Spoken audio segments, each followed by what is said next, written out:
Many moons ago, and in the faraway country, a boy was to attend a Christmas party at school. He was in first grade, full of innocence, and so looked forward to such magical event. The village he lived in was on one side of the forest, the school on the other.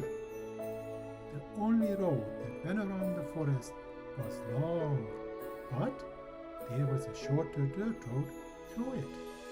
The boy took it every day, rain or shine. But ironically, the more he rushed to school, the faster he also encountered a different kind of adversity. He was ridiculed regularly by some of his burly classmates because he was different. He had tumbled hair, wore raggedy clothes, and spoke with a lisp. The party was to be held in a new gymnasium because your classroom was too small for it. Its belly was too cluttered with desks and had a squeaky plank floor, always reeking of some crude floor polish. Whereas the new gymnasium was clean and spacious. It had a yellow floor, shiny as a mirror. It stretched wall to wall, with two long benches pushed to its side. These sturdy benches were to accommodate 20 students and at least one of their parents very soon. At home, the boy asked if anyone could attend. His mother couldn't. She worked as a domestic, and his father was no longer with the family. Then he asked his grandparents, as they all lived under one roof. His grandma was also busy cleaning houses for rich people, while his grandpa couldn't stand mingling with the communist members of the community, and even preferred the company of loyal creatures like cats and dogs. Since the boy lived so far, he stayed behind for the event. He was hungry and tired, but the sound of meeting St. Nicholas cheered him up. He knew about the pile of precious gifts that were to be given out, and he kept thinking about them. The excitement of all that magical festivity made him tickle with anticipation.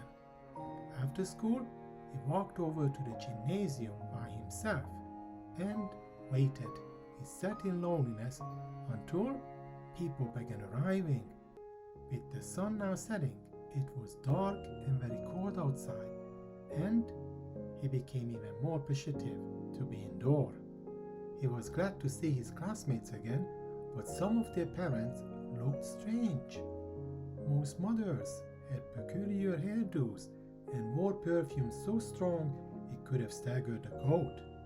They mingled with other mothers and chatted up a storm mawkishly about their precious darlings.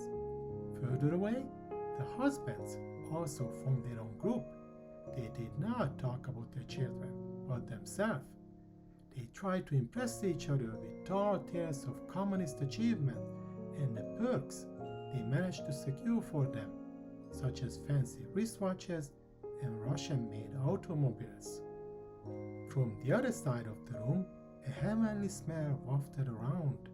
It came from a banquet table.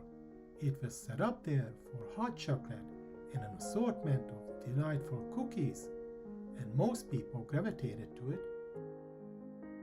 It reminded the boy how hungry he was, yet also made him feel more self-conscious.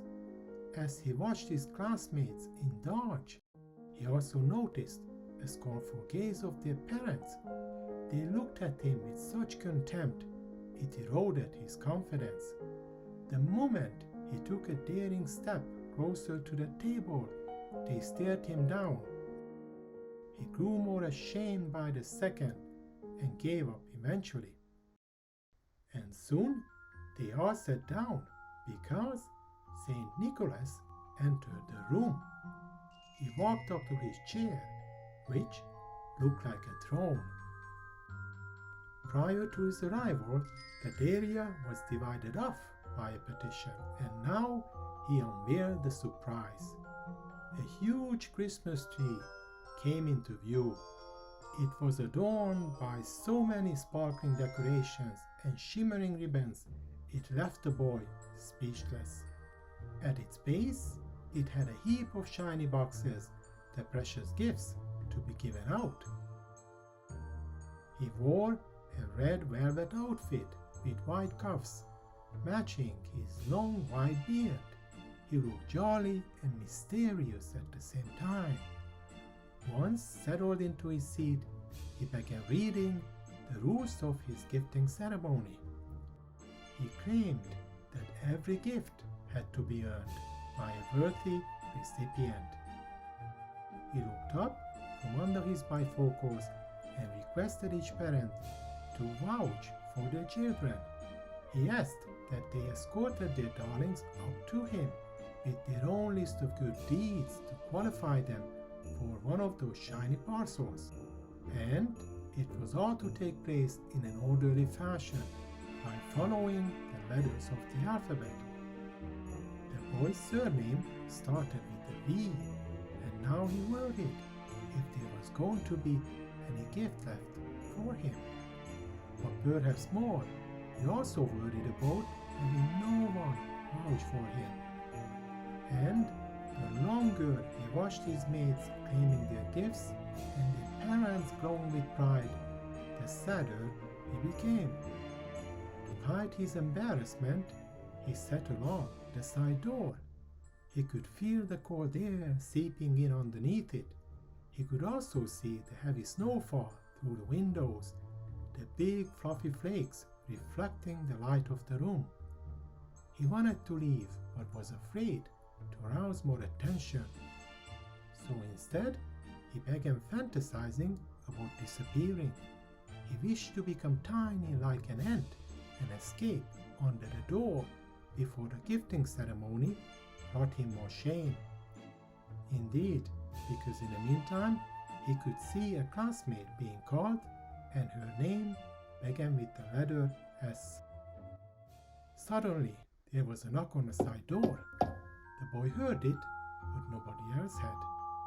People were too busy laughing and enjoying themselves further away. Then, there was a second knock, this time louder and longer. Instantly, the festivities stopped and everyone looked towards the door. They also began staring at the boy, almost to hold him responsible for interrupting their fun. Until the third knock came, and he felt safe by it because one of the parents began responding to it. "Who is there? Come on right in. Of course, come on right in from the court, whoever you are." As the door slowly opened, a puff of snow squall blew in. The boy happened to be behind the door, now sheltered from the view, but still felt the cold air. Slowly, a person stepped into the room. He reached back with his right hand to shut the door. Then he began walking. His steps were heavy and loud. The boy could only see his back. His long black coat and wide-brimmed hat was covered with snow, indicating he must have traveled far. He moved slow. Everybody stared at him, speechlessly, like he was a ghost. Then, before the same parent had a chance of asking him, he began coughing. His coughs were deep and sustained, like that of a smoker. Everybody was put up by them, except the boy. To him, they sounded glorious, and in the next moment, the boy cried out in joy, "Grandpa, is that you?" The old man did not respond, but began turning towards him. He struggled with wiping off the fog of his glasses and the chunks of ice off his mustache and thick brows. Only then he responded, Of course it is. My dearest grandson, where are you? Instead of answering, the boy flew into his grandpa's embrace and rejoiced at the level of his soul.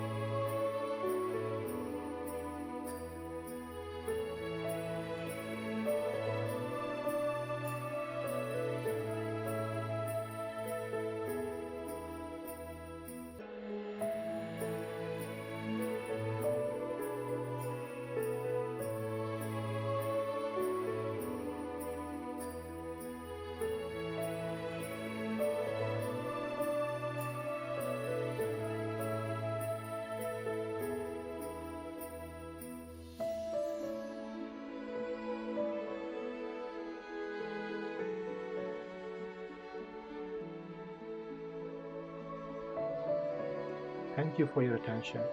If you like this video, please share it with your friends. And don't forget to click on the subscribe button and ring my bell. I love to hear your comments below. And if you want more insightful perspectives on any of my topics, please visit my domain at juliusgvarga.com and explore my books.